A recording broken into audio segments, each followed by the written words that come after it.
Sahana Vavatu Sahano Bhunaktu Sahaviryam Karavavahi Tejasvinavadhitamastu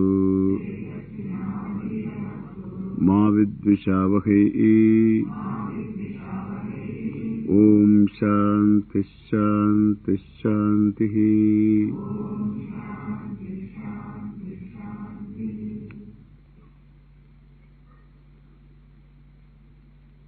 Important teachers in this line of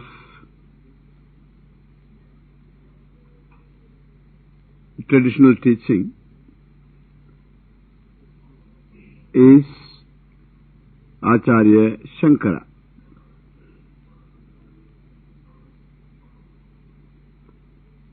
It is generally said Shankara's Advaita.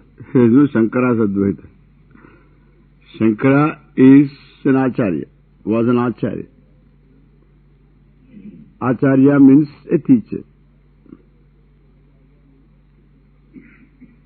The one who teaches is an Acharya. Achinoti, Swayam Acharati, Acharayati is called a teacher. A teacher, one who makes you see. And also by his life, by his teaching and example, is called Acharya. So Shankara was just one of the teachers, really speaking, one of the teachers. The teaching has been always an oral tradition.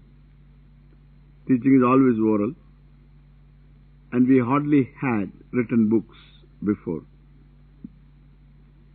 Writing also was not easy, there was no printing press.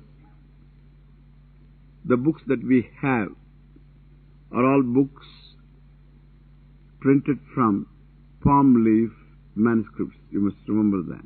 You forget all the time. If Shankara's commentary and other books that we have like Ramayana, Mahabharata and all these Puranas, etc., all these are printed from manuscripts in the form of palm leaf manuscripts.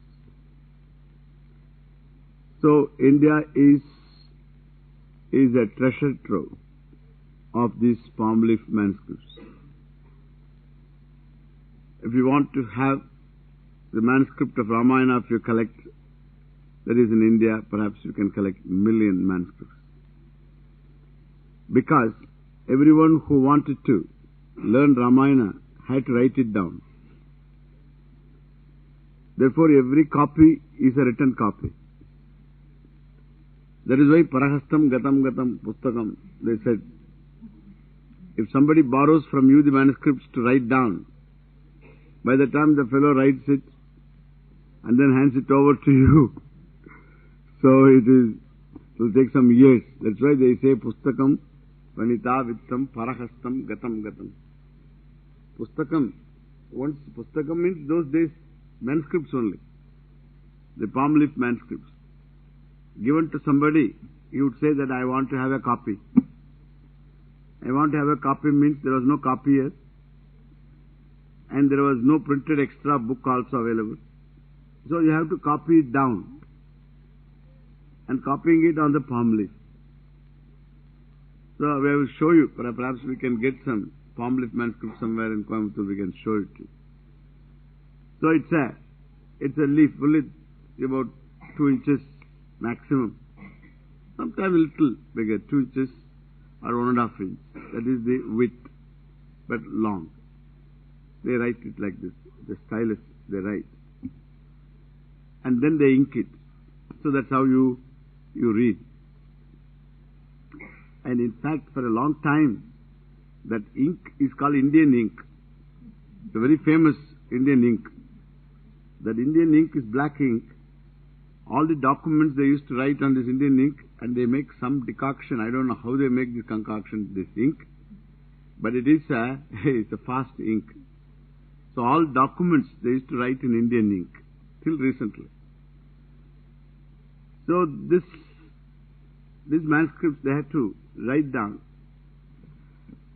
But these even manuscripts, these palm leaf manuscripts were not there before, I suppose. Had some manuscripts. Because Shankara refers in his commentaries various other vartikas, other what they call vrittis, etc., other commentaries. He refers. Therefore, it was not something new he was doing because it was the tradition. Writing a commentary was the tradition. And so there were people to read, and there were other commentaries which he referred also. So there were written manuscripts were there before. But his commentary was so lucid and so thorough. The commentary on what? The commentary is called Bhashya. Understand? Bhashya. I will talk about this Bhashya, etc. later. There are varieties of names also. The Bhashya and what is a commentary on commentary. We have got names for all that. It's a huge literature. So his Bhashyas called commentaries. When you say Bhashya, it is always for an important Mula Grantha. It should be a source book. Only a source book commentary is called Bhashya. And therefore, you have for the Upanishads a commentary is called Bhashya. And the Bhashya has got certain characters. So he has to explain the word meaning. Anvaya means the syntactical order. Then afterwards he should expound that meaning. Then he should defend his own meaning. Why this meaning, etc. He has to defend. If he doesn't defend, it is called vritti. A simple vritti it is called. And if he defends, it becomes Bhashya. So thus we have for Brahma Sutras, Bhashyas, Upanishads, Bhashya, and the Gita also it deserves the same status. Therefore, the Gita commentary, even though short commentary, but still it is called Bhashya. Therefore, this we say Prasthanatraya Bhashya.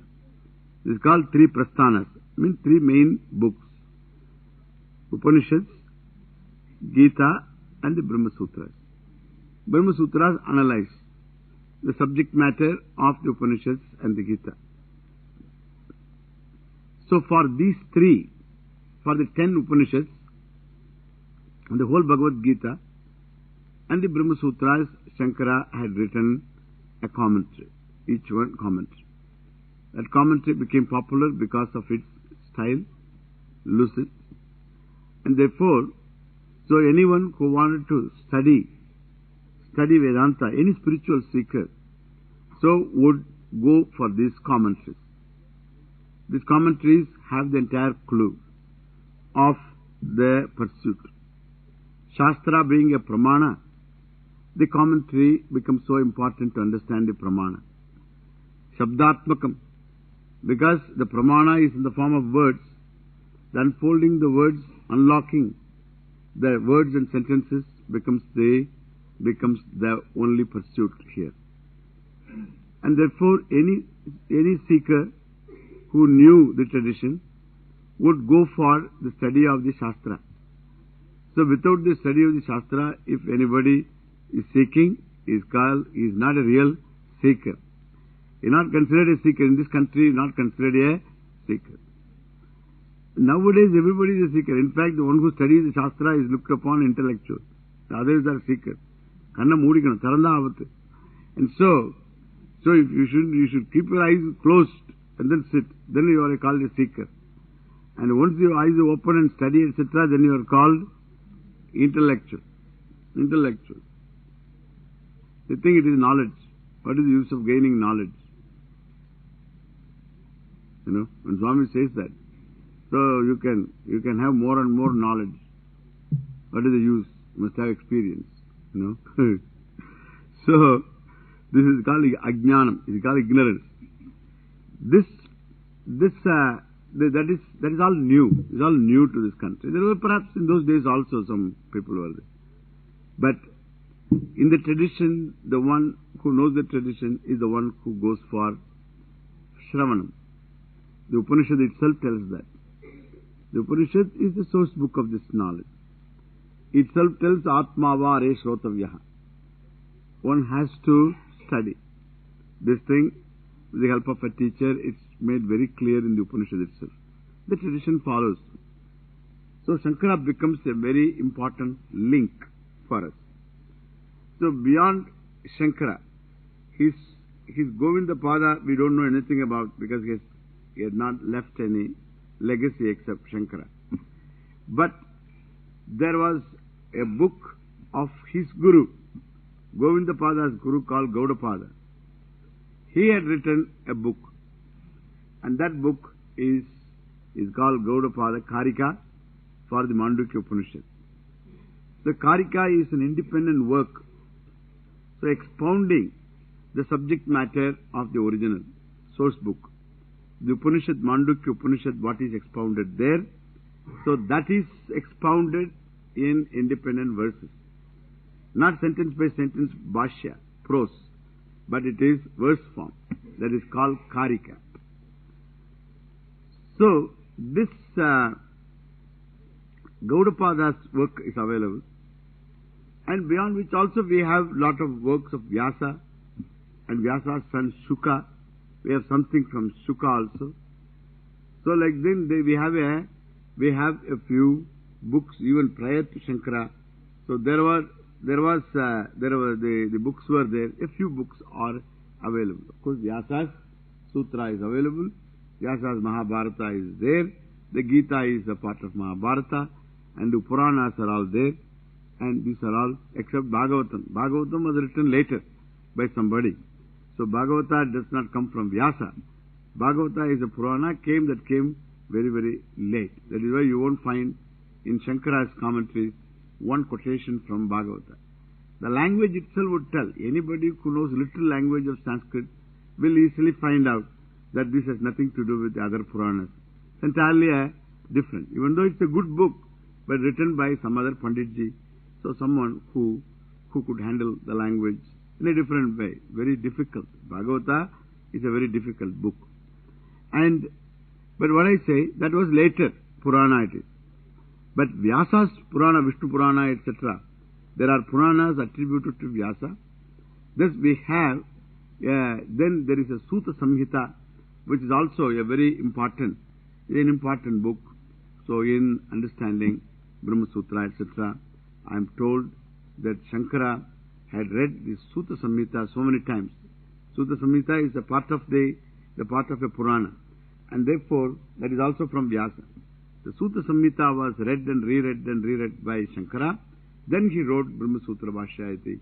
There is a tradition. There is traditional, so Akhyayika story is there. But whatever, so there were some books. But after Shankara, it is Shankara's commentary that we generally read. These are the main Shankara's work. Really, that's the main work. Then he had written one more book called Upadesha Sahasri that is attributed to Shankara. Possible. But then the Viveka Chudamani, Atma Bodha, all these things are attributed to Shankara. But anyone who knows Shankara's style of writing will easily find out it doesn't belong to Shankara. But some other Shankaracharya had written, and so they are valid enough. We can accept it. And there is a book, small book of verses, very small. And small in the sense, very simple, and a few verses. And that is called Bhaja Govindam, Moha Mudgaraha, or Bhaja Govindam. It's a book is there. So this book they say, so Shankara, the missionary, wrote it. No, Shankara did not write this at all. Even if I had not written, suppose Shankara had written, and definitely is not a missionary. Shankara was not a missionary. If Shankara was a missionary, I won't read this book first, number one. So, the Shankara's missionary fellows, they have got their own ideas. They have got their own aim. They want to convert people. So this missionary was never, in Hindu religion doesn't know what a missionary is. Later we are discovering now who a missionary. There are only teachers in Hindu religion. There are only teachers. Hindu tradition means Vedic tradition. The Vedic tradition, even the Hindu name was given later. The Vedic tradition is an ancient tradition. So in this, only there were teachers, acharyas were there. And then students were there. There was no anybody, a missionary or anything. What Shankara did, in those days we had discussions. We used to have dialogues. So the dialogues we used to have, discussions we used to have. The Rajas used to suppose they followed some other form, and if they'd lose their Shraddha in the Veda, then of course, so the Shankara did a lot of work, so converted a lot of kings in the sense, so conversion is not missionary work. So discussions, there used to be discussions, and then they were convinced that the Vedic tradition is Veda, is a pramana, and it is valid. And to validity of pramana was again re-established by Shankara for some Rajas. Those Rajas, Yatha Raja Tatha Praja, in those days. So Raja was a believer in the Shastra, then everybody believed in Shastra. Therefore, they say Shankara was a missionary, etc. He was not a missionary, he didn't go about converting people. He was an Acharya, through and through an Acharya. And so this book, this Bhaja Govindam, this is the book attributed to Shankara, but it is very obvious it was written by some other Shankara. But whether it was written by Shankara Acharya, definitely it is something like, so that it is something like a great mathematician. So asking him to write some small book for an arithmetic book for this first standard. So it's something like that. The arithmetic book, Shankara even cannot consider that. Now he had time for it, I'm sure about it. And so it is an arithmetic book alone. This book is an arithmetic book, but it is good for us, okay? In a sense, it's good enough for us because, so we are there somewhere. So what I say, so naturally it's a good book. No, they write a commentary on this, they talk about this Bhaja Govindam as though it's a great book, etc. It's a big thing. Even for me to talk, sometimes I feel, even for me, for Shankara I'd say, even for me I feel it is something that is below my dignity to talk about. So sometimes I feel, really, honestly inside I feel, what is this? It's something like an elephant is given popcorn. So it's the same thing. Yeah. Really, exactly my feeling is, whenever I deal with this kind of book, my feeling inside is I'm just eating some popcorn. And I am an elephant. Not Dayananda eating popcorn. Elephant eating popcorn. You give some popcorn to elephant. Bodak. Gone. It doesn't have any effect on the elephant. Same thing. But exactly as I feel. Therefore, I am very reluctant always to talk on these things. But still I have to talk on this, I suppose. Because I thought that in the evening we can spend doing this. Because it's very useful. Here and there are some useful things. Okay. Now, why? Because, look at this one. It's a book. It's a book of conversion. It's a book of conversion. What is conversion? So converting a person to the pursuit. So it gives a direction. And therefore, it talks about the limitations I talked about. So in the beginning, in the introduction, I talked about artha and kama and dharma. So there are limitations. The punya. Dharma means punya, understand? Not the dharma, the values, etc. The punya. The punya is punya for heaven, not punya as such. Punya for heaven. So that kind of pursuits have their limitations, and those limitations one should know, so that one can set oneself to moksha. That moksha is nothing but understanding Atma, you can say, or understanding Ishvara, the Lord, you can say. So understanding the Lord is understanding the Atma, as we will say. if you have to understand what that Lord is, you will end up understanding Atma. The Lord who is minus you is not going to be Lord. He will be an odd guy. So you are missing. So if the Lord that includes you is the Lord must be the whole. And therefore, so understanding the Lord Ishvara is understanding yourself. In fact, Lord Krishna says, Sarva dharman parityajya mam ekam sharanam vraja. That sharanam vraja, that please seek, take refuge in me, surrender to me, is again, it is a surrender to the Lord alone. Ekam sharanam vraja. Aham tva sarva papebhyaha mokshaishyami. Shankara writing commentary about it. That which is the cause of everything, that which is the Paratma, as we will see later. So that is the one has to seek, and knowing which all karmas get, one crosses all the karmas, etc. So let us not worry about it. Now that's the, so to know the Lord is to know naturally yourself. To know yourself also is to know the Lord. You cannot know yourself minus the Lord. If you know yourself without understanding the Lord, the knowledge is incomplete. It's not complete. So to understand yourself, you have to know what that Lord is. In fact, the equation is between, the whole Vedanta is an equation. The equation is Tattvam Asi. You are that. So you are one side, that the Lord, the cause of the entire creation is called that.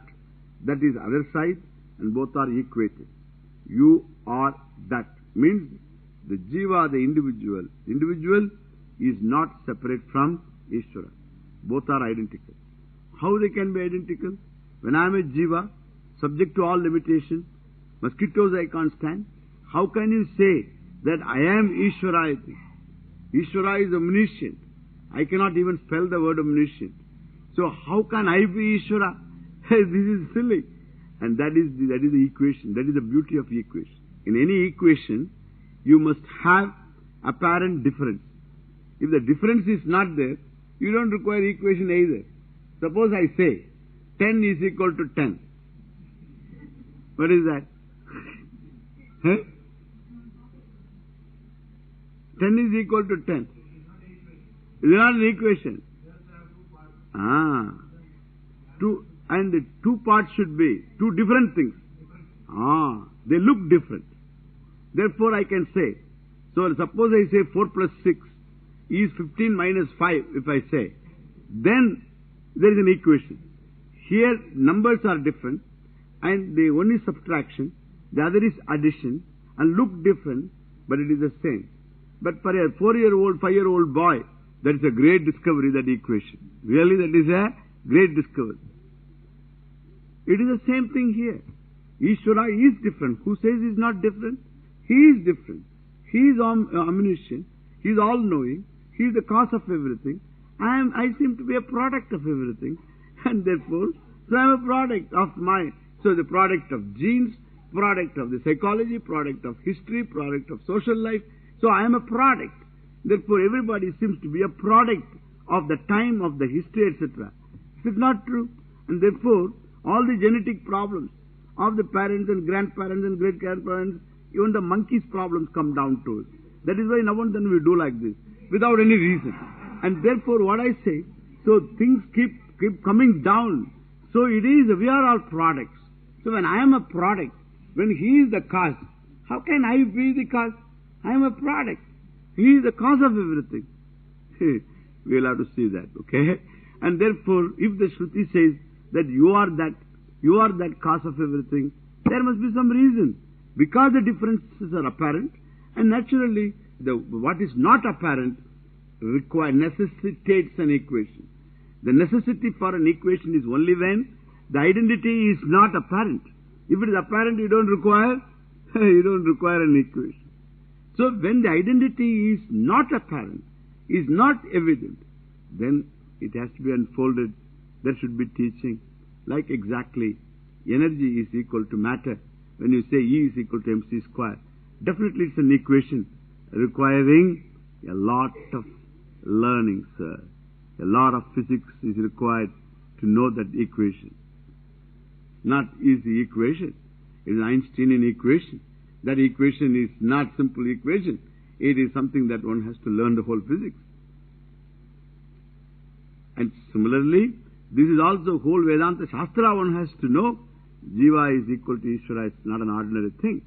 And therefore, so that is the main equation that is to be understood. Therefore, understanding Ishvara is understanding yourself. Understanding yourself is understanding Ishvara. Therefore, so God is not someone whom we are going to omit in our inquiry. It is not simply self-inquiry. One fellow says that, oh, the Vedanta is very selfish. Why? You are always talking about yourself. You are not talking about the world at all. Oh, you are talking about the world? Yeah, we are doing a lot to the world. Why are you doing a lot to the world? Who are you to doing a lot to the world? But if I analyze your life, I find the world is doing a lot to you. Every day you are eating bread, it is because so many people are doing a lot for you. Somebody is baking it, somebody is making the wheat for you, and somebody is bringing it, somebody is providing it, somebody is grinding it, and somebody is making a ketchup for you, somebody is making butter for you, somebody is making sugar for you. In fact, everybody else is making things to you, and you are the only one who is not doing anything. And now you say, I am doing something to somebody. What? It's all silly. That you are doing some service to the people. This is another make-believe nonsense. It is all nonsense. I say you are not doing service to anybody. Why do you want to do service? Tell me. Why do you want to do service? Because. Why do you want to do service? What do you want to do? So we should do selfless service. There is no selfless service. Selfless service means what? And he says, I am doing selfless service now. See,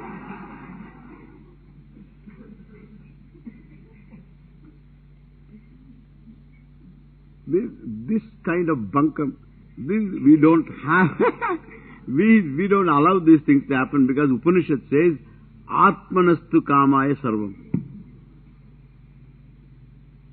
Yeah, you are doing service. Do you know why? Because perhaps you either, there are 100 different reasons that you can contest elections later, number one. Or, I'm telling you what are the possibilities.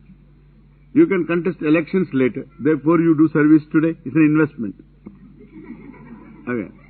Or, you feel guilty when others are not having as much as you have, and therefore you want to give a part of what you have to the people so that they won't be so jealous of you, because you feel guilty also.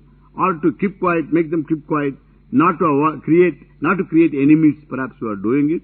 Or to get rid of your own guilt, you are doing something. Or, I would say, to get rid of your pain. When you find that somebody is suffering, and naturally in your heart there is an empathy, that empathy is something natural to a human being. If you are a sensitive person, naturally you will empathize. And every human heart is sensitive. And you empathize. Generally we bring a lot of logic to put that down. And now suppose you don't bring that logic, that empathy is there, which is pain. When the pain is there, you want to get rid of what? Your pain. Therefore you do something to that person, which is very natural. Therefore, so for whose sake you are doing it? For my sake. And there will be others. Suppose if you become a karma yogi, you do karma for somebody else, so without taking salary. That is a karma yoga. So that is what they think karma yoga. That is not karma yoga. That is just allowing yourself to be exploited. That's all. So that is silly. That is not karma yoga. Karma yoga is that you have an attitude. You have an attitude that by, this is my role. I happen to be in this situation. This is something that is to be done by me. My inclinations are entirely opposite. But still I do this. I will do this. That is karma yoga. And and there is something more there. Then there is an Ishvara brought in there. That order itself is Ishvara, the Lord. There is a lot in it. We will see all that later. And therefore, so that is karma yoga, the attitude that makes it yoga. Let us do some karma yoga, you can't say. You can say, let us do some karma. But yoga is what? Attitude. So you can't do attitude. Can you do attitude? Let us do some karma attitude. You understand what it is all about? So there is no doing karma yoga. They will say, between 4 and 5 karma yoga. Then what about all other hours? So then what is that yoga? Huh? Yadyat karma karomi tattadakilam shambho tavaradhana. If you are a karma yogi, then anything that you do is karma yoga. It's an attitude. It's a big thing to know. There is also confusion. Which is not confusion, tell me. There is also confusion. We'll talk about karma yoga elaborately, we'll talk about it. And therefore what I say, that you do, even karma yoga is done for antakarana shuddhi. Yoginah karma kurvanti sangam tektva atma shuddhaye. For self-purification, there is a self there. For self-purification. And therefore, so all that we do is all for our own growth, etc. Are either getting rid of pain or getting rid of guilt or as an investment. So varieties of things that people do. Therefore there is no for the sake of, so it's not that some others are orphans that you have to do. This orphan itself, I don't like the word. Who is an orphan, tell me? Who is an orphan? Eh? We say parents are not there. Sometimes parents are not there, better, I tell you. And therefore, who is an orphan? Let's say, everybody is an orphan. When you are away from Ishvara, you are an orphan. Who is not an orphan? Because parents themselves are orphans. And so where is the question of orphan? So orphan cannot take care of another orphan. So, among the beggars there can't be any beggary. So what I say, everybody is looking up to something else for some happiness. Who is to take care of whom? So this is all, this orphanage, etc. I don't believe in that. But you can take care of some people. That is a different thing. Don't call it an orphanage. You can do some kind of work which needs. Suppose there is the society there is a need and you feel like doing something, do it. It's not orphanage or anything, because everybody is an orphan in that sense. Everybody requires. Don't say service I am doing to others. That is also not true. There are so many people serving you. What is this? All of them are serving me, that I am serving somebody. And everybody is serving somebody else. And in the process they neglect themselves also. What I say is that it is always Atmanastu Kamaya Sarvam Priyam. That is the truth. Understand the truth. Anyway, this argument, these people, that the Vedanta makes you always you look at yourself, you forget the world. No, we don't forget the world. Because in fact, to look at myself is also to look at the world. Not only look at the world, we go one step further, the cause of the world also Ishvara. And therefore, it's an equation. Jiveshvara is an equation. So you don't neglect the world, you don't neglect yourself either, nor you neglect Ishvara. We take into account what is. That is Vedanta. And therefore, so being, to know, to seek the Lord is to seek myself. So if somebody says, I want God realization, that means self-realization. Somebody says, I want self-realization, it is God realization. Somebody says, I want to know the world, Jagat realization, that is also self-realization.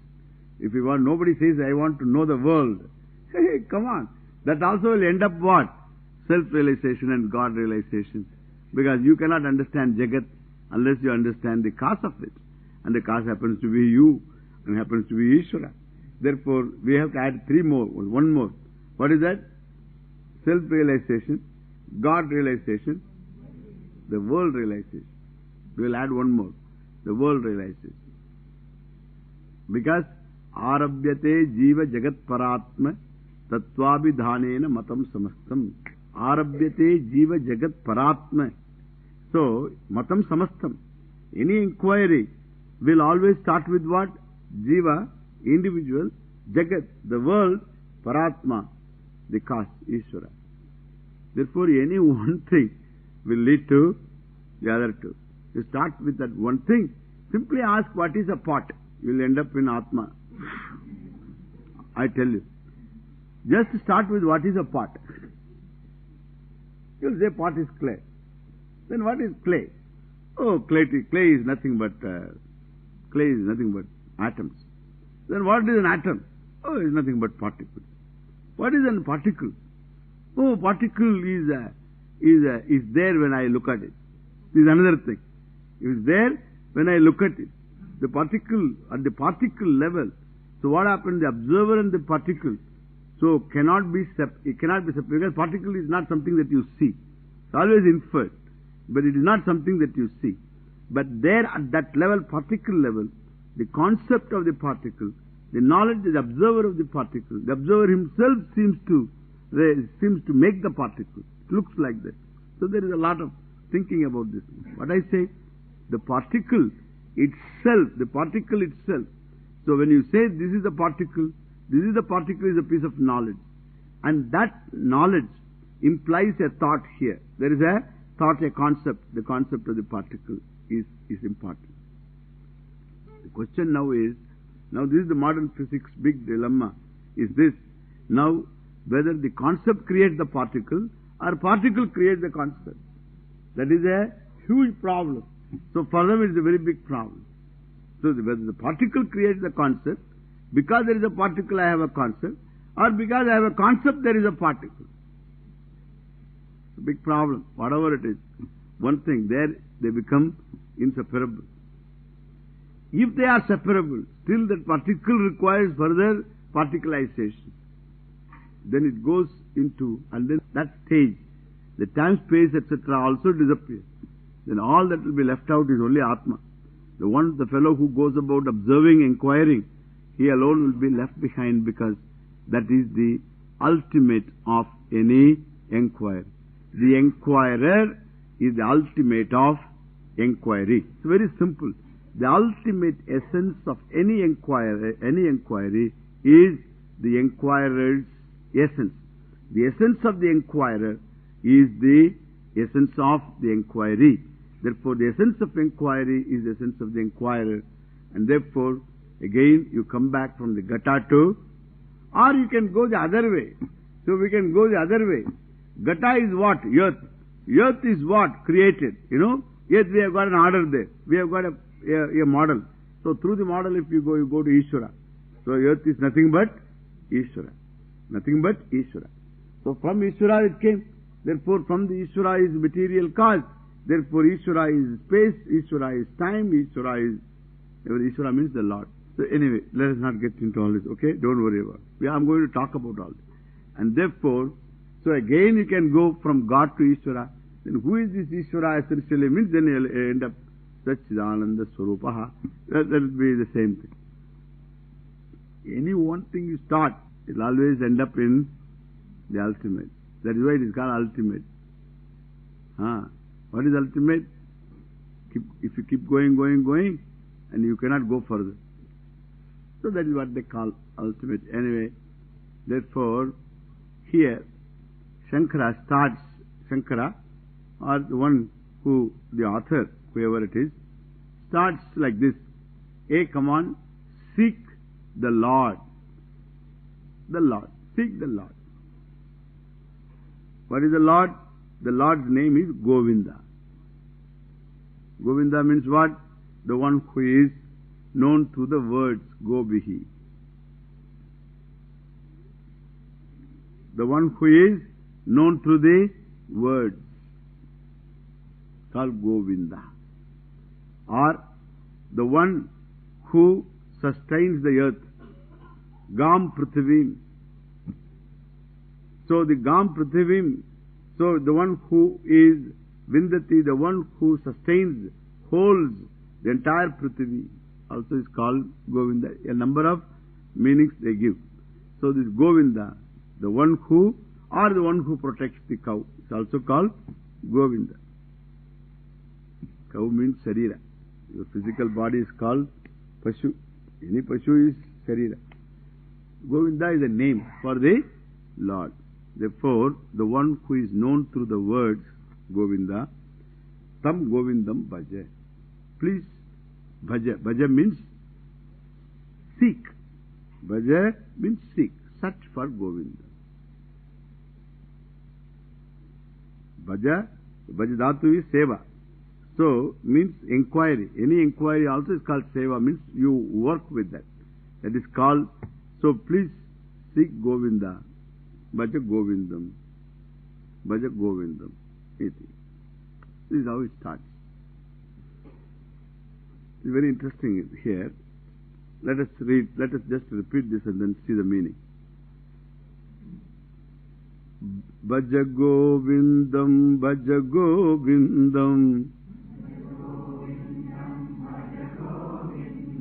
Govindam Bhaja Mudamate. Bhaja Govindam, Bhaja Govindam. Govindam Bhaja Mudamate. Samprapte sannihite kale. Nahi nahi rakshati dukrin karane. Bhaja Govindam, Bhaja Govindam. Govindam Bhaja Mudamate. Samprapte sannihite kale. Nahi nahi rakshati dukrin karane.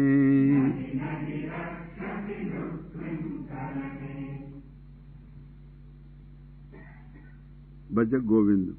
Okay? So naturally the Bhaja is there. The Bhaja Govindam. Vidhi is a Vidhi. Vidhi means what? An imperative. Asks you, you must seek Govinda. You better seek Govinda. You better seek Govinda. Bhaja Govindam. And he addresses whom? He addresses in general the people. And who are the people? He says, Mudamate. Mudamatihi. Bhaja Govinda. Means those who do not do Bhaja. See, those who are already doing Bhajanam, means those who are seeking Govinda, the truth of everything, the cause of everything. So the one who has to be known through the Vedas, Shabda, so that those who are seeking, he is not addressing them. Those who are not seeking, he is telling them, Bhaja. Everybody is eating. A man who is eating, you don't say eat. That is entirely different meaning. You know? Eat. You know, there was one fellow. One fellow was supposed, he was a miser. He's a great miser. A miser who would never part with anything. Okay? So, but he had to perform the marriage of his daughter. And he had only one daughter. And his marriage was performed in the village. Only one day marriage. In those days, there was 4 days, he cut down to 1 day. He thought he would go to a temple and then get it done.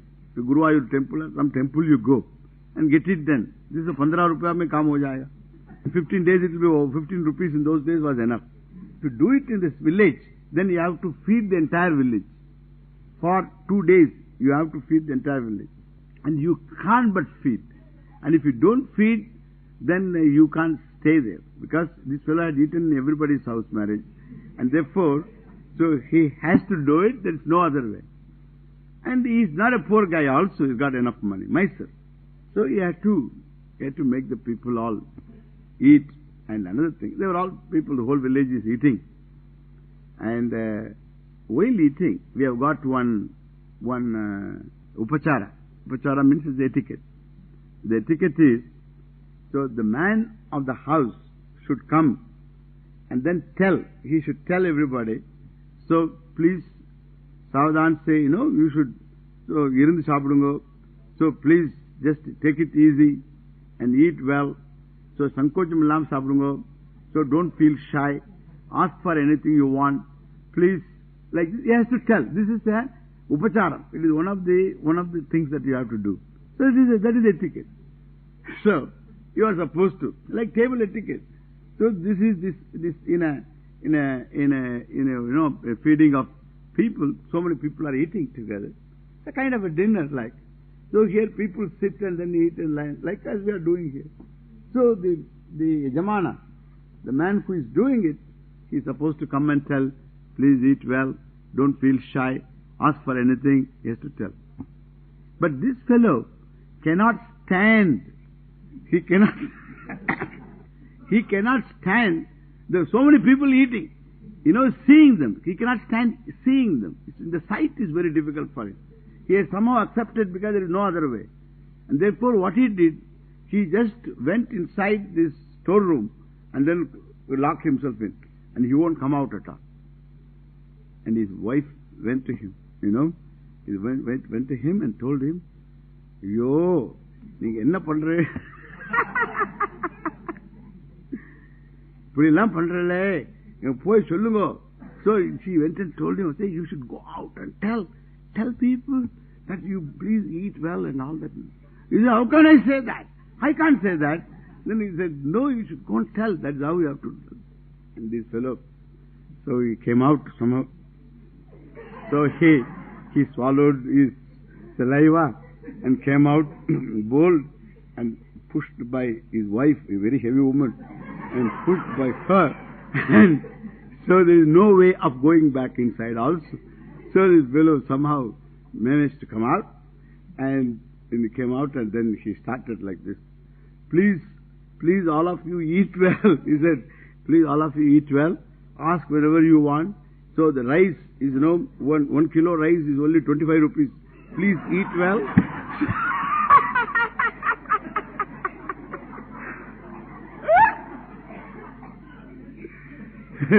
The ghee kilo is only 50 rupees. Please eat well.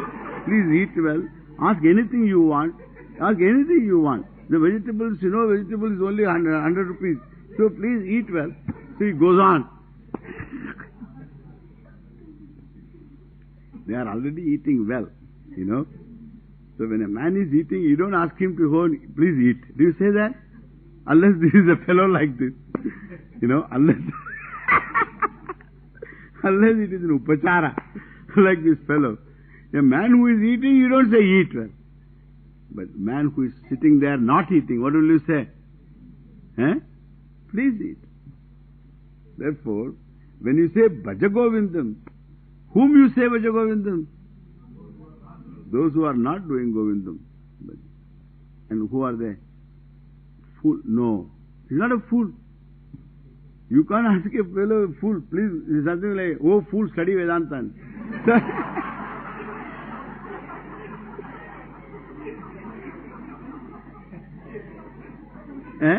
Suppose the great Guru tells the fellow, hey fool, study Vedanta, he says, I will come to you.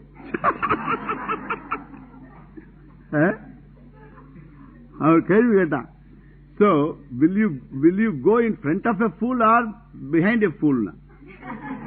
So question, what will you do? What will you answer?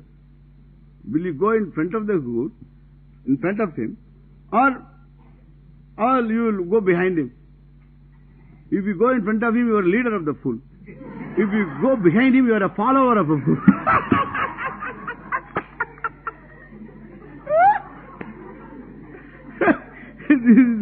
This is a catch question. You should not answer this question.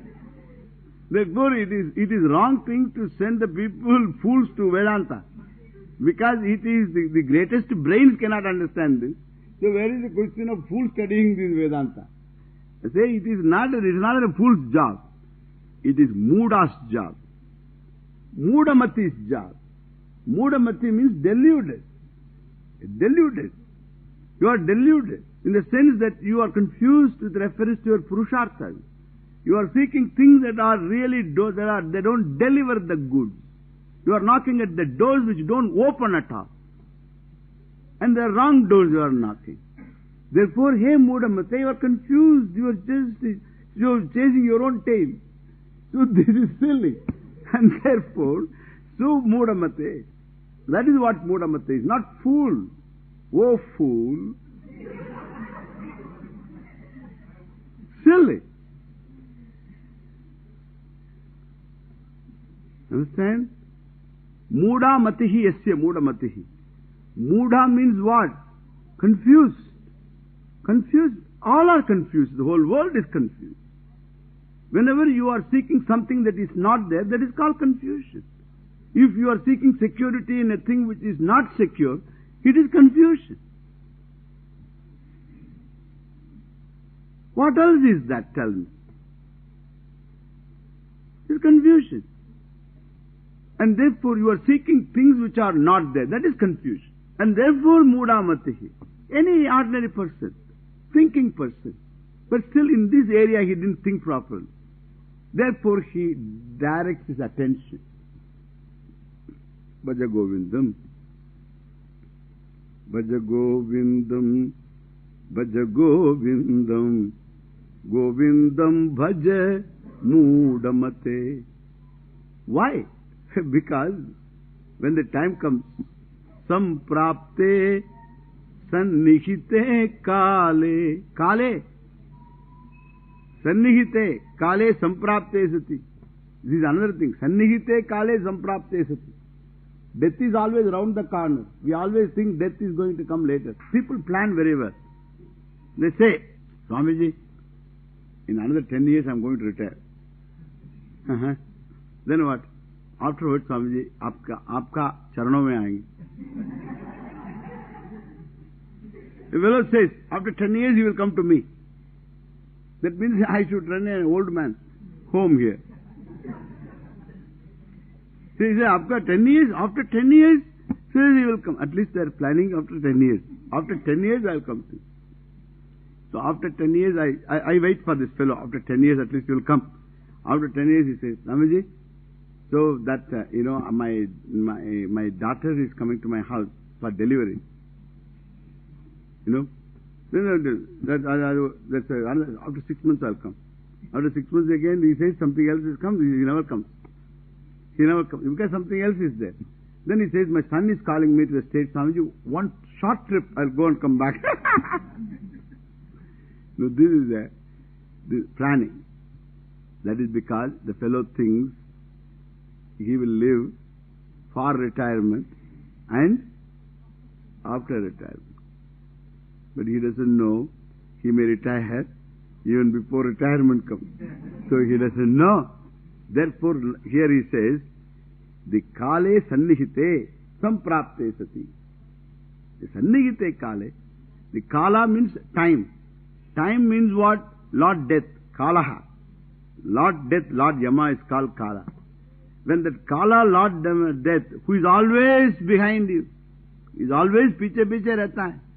And that fellow is always moving around also, in the form of all these auto rickshaws, etc. So all the time, all the three-wheelers are all Lord Yama's minions. So they are out there. And so any time he can get you. So that's when they are all there out. So don't think that he is going to come later. Any time he may, but when that fellow comes, samprapte sati, sannihite kale samprapte sati, your dukrinj karane nahi rakshati. This is another problem they will say. Grammar will not save you. Grammar will not save you. And at least he says grammar will not save you.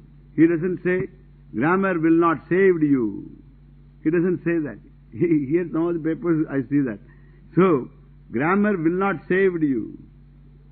Grammar did not, grammar did not saved you. And then he writes saved you. So, what I say, now he doesn't say this, he says the grammar will not save you. That is grammar. Without grammar, so what do you learn? In the Shastra, what do you learn from the Shastra without grammar? Everything is grammar. They criticize grammar. Therefore, what is the use of grammar? Bhaja Govindam. and that Govinda is to be gained by words only. He has to be gained by words. Dukrin Karane grammar. Dukrin Karane is not grammar. Dukrin Karane is not grammar. It is a sutra. Do you know what is a sutra? Panini Sutra. That sutra is not even a grammar sutra. It is purely a root. So, Dukrinj Karane. So, the Kr is a root. Du is a ith letter. And the nasal consonant also is a ith letter. And Kr is the root. From Kr alone you get karma, karoti, kriya, etc. Everything from that Kr root. It's a root. It's not even a grammar sutra. And the man who writes doesn't know what it is all about. And what I say, that Kr, that Kr is the root. Look at the one. The Kr root will not help you. According to Mimamsaka, everything, Datvartha, everything Kr for him. For a karma. Karma will save you. According to him, karma will save you. He says, Jnanam will save you. Karma will not save you, sir. Your karma will not save you. Your artha will not save you. Your punya will not save you. Will take you to heaven, bring you back also. Therefore, karma will not save you. Jnanam and all will save you. Therefore, bhaja govindam bhaja. Nahi nahi rakshadi dukkhinji karane. Okay? Let us see. You can see, when the popcorn is properly dealt with, it's different. Yeah, there is a lot more than a popcorn. Okay? Om Swasti Prajabhyah Para Paripalayantam Nyayena Margena Mahim Mahishaha Go Brahmanebhyah Shubhamastu Nityam Lokas Samastas Sukhino Bhavantu Kale Varshatu Parjanyaha Prithvi Sasyashalini Desho Yam Kshobarahitaha Brahmana Santu Nirbhayaha Om Sarve Bhavantu Sukhinaha Sarve Santu Niramayaha